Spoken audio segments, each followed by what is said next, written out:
Survivor Series War Games is almost here, and once it's done, we will officially be on the road to the Royal Rumble. It's one of WWE's most popular and most talked about shows of the entire year, and with it being a little over 2 months away, it begs the question, who is most likely going to win? Let's speculate. I'm Brandon, this is Wrestling Talk, and today we are going to break down my top 5 picks to win the 2026 Women's Royal Rumble. Honestly, I think there are a ton of contenders to win this year, and it feels really unpredictable. If you were going to ask me this question a few months ago, Stephanie Vaquer and Jade Cargill would have been at the top of my list. But since then, each of them have won world titles, which shows just how quickly things can change in the WWE. So because I think each of them are going to hold their titles until at least WrestleMania, I think they're obviously off the table as potential Rumble winners. So without further ado, let's get started. Coming in at number 5, I have Iyo Sky. Full disclosure, I really only think there are 4 practical picks to win the Rumble this year, so coming up with someone for my number 5 pick was a bit tough. And in a lot of ways, they're basically my wild card pick. And out of all of the wild card options, I think Iyo Sky makes the most sense. Mainly because 2025 has been the year of Iyo Sky. For 2021 and 2022, I think that was Bianca Belair, 2023 was Rhea Ripley, 2024 was Liv Morgan, and I think 2025 has obviously been Iyo Sky. This was the year that made Iyo Sky a household name, a bona fide main eventer, and really one of the most over stars in WWE. And surprisingly, she still has yet to win a Royal Rumble. She's won both world titles, the tag titles, Money in the Bank. Apart from the mid-card titles, the Royal Rumble is that next big thing for Iyo Sky to conquer. And I don't think it's a question of if, I think it's a question of when. I just don't think that this is the year she's gonna do it. Mainly because it was only this past WrestleMania where Iyo Sky had a mammoth moment. She walked into WrestleMania as champion and walked out as champion. Again, cementing her as a top star. So I don't necessarily see WWE repeating that by having her win the Royal Rumble and walk into WrestleMania with all of this momentum to win a world title that she already held. She held the Women's World title for a majority of 2025, and the current champion, Stephanie Vaquer, beat her for the vacant championship after Naomi had to drop it. And because I think Stephanie Vaquer is holding the title until WrestleMania, I don't see WWE running back Iyo versus Stephanie. Nor do I see them doing Iyo versus Jade. For this year's WrestleMania, I think Iyo Sky is going to be solely focused on the Kabuki Warriors, namely Asuka. Whether they have a big blow-off singles match at WrestleMania, or Iyo finds a teammate to go after the Kabuki Warriors for the tag titles with, I think that is more likely going to be Iyo Sky's path to WrestleMania this year. However, a big reason why she comes in at number 5, in addition to the fact that she just needs to win the Rumble at some point, and she's probably going to be on these top 5 lists every year until she does, there is a slight chance that Iyo Sky could face Asuka for the Women's World Championship. After Stephanie is done with her Nikki Bella feud, I could absolutely see her getting into a feud with Asuka, and if she loses and Asuka walks into WrestleMania as the Women's World Champion, then the match is 1000% going to be Iyo versus Asuka. Don't get me wrong, I don't think that's going to happen. I think Asuka and Kairi are going to be in the tag team division, probably until at least WrestleMania, but there is a slim possibility. Coming in at number 4, Rhea Ripley. Rhea Ripley is one of those stars who, if she's not already holding a title, will always be in contention to win the Rumble. And as previously mentioned, I only think there are 4 contenders to win the Rumble this year, and Rhea Ripley is one of them. Because according to reports, Stephanie Vaquer versus Rhea Ripley has been a match discussed to take place at WrestleMania. And it makes sense, that is a big money match. Rhea Ripley is one of the biggest stars in the entire industry of wrestling, period. And Stephanie Vaquer is currently on track to be one of WWE's biggest superstars, if she's not already there. When you just look at that poster, Stephanie Vaquer and Rhea Ripley,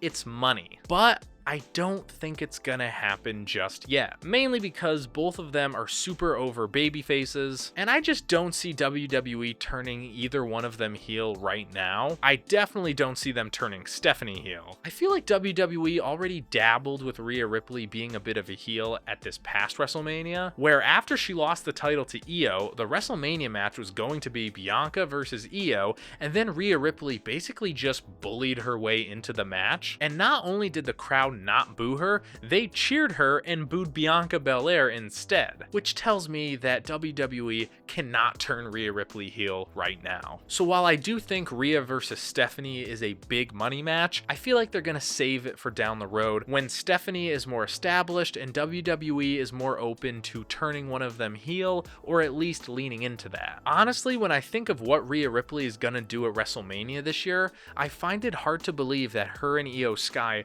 aren't going to team up to either go after or defend the tag team titles. Both of them have held the tag team titles in the past, but I feel like them winning the titles from the Kabuki Warriors would just hit different. Just like WWE did with Charlotte and Alexa and Bianca and Jade before them, they can take a few superstars who they either don't want in the world title scene or who they think need a break from the world title scene, have them win the tag team titles, elevate that division, show different sides of their character and build a relationship with another character, and then down the line, whenever they lose the tag team titles, fans are eager to see them back in the world title scene. Honestly, I'm that way with Bianca Belair. After seeing her in the tag division for so long, I am ready for her to have another world title reign. And after being involved in the world title scene for the past 3 WrestleManias, I think it makes sense for Rhea Ripley to not take a break, but just do something different to freshen things up and open up the world title scene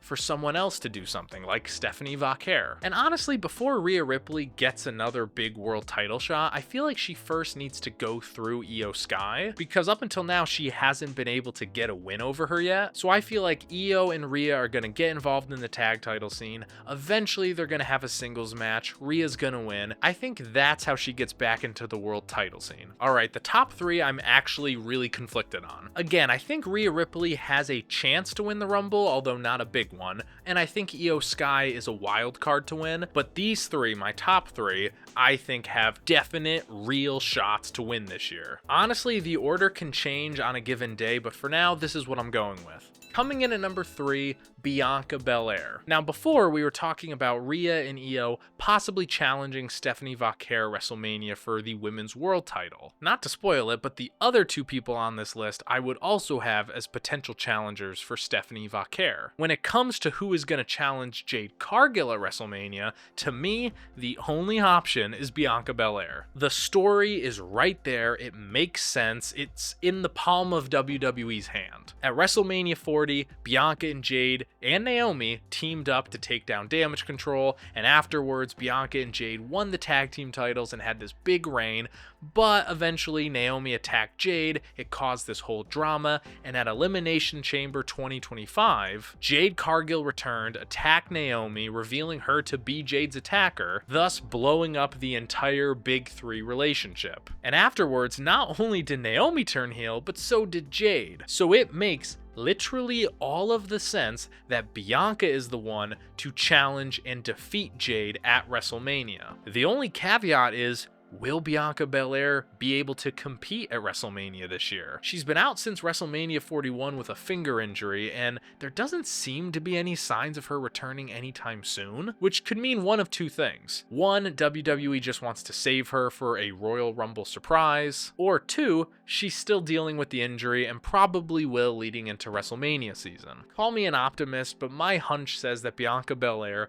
will be back in time for the Royal Rumble, and I could absolutely see WWE wanting Bianca Belair to be a 2-time Rumble winner. Not to mention the Rumble is in Saudi Arabia this year, and when WWE announced that WrestleMania 43 is going to take place in Saudi Arabia, who was the only women's wrestler who spoke at that press conference and actually promoted the event? Bianca Belair. Which makes one think, does the Saudi Arabian Sports Authority really want Bianca to win that match? They're paying WWE enough money to where I think what they say goes. So if the Saudi Arabian Sports Authority says, hey, we want Bianca Belair to win the 2026 Royal Rumble, odds are she's probably going to win the Royal Rumble. I legit think it just comes down to whether or not she's going to be healed up in time. Assuming she is though, then it becomes a question of, is she winning the Rumble or the Chamber to challenge Jade at Mania? And honestly, from a story perspective, I think it makes more sense for her to win the Chamber given what went down at the Chamber last year,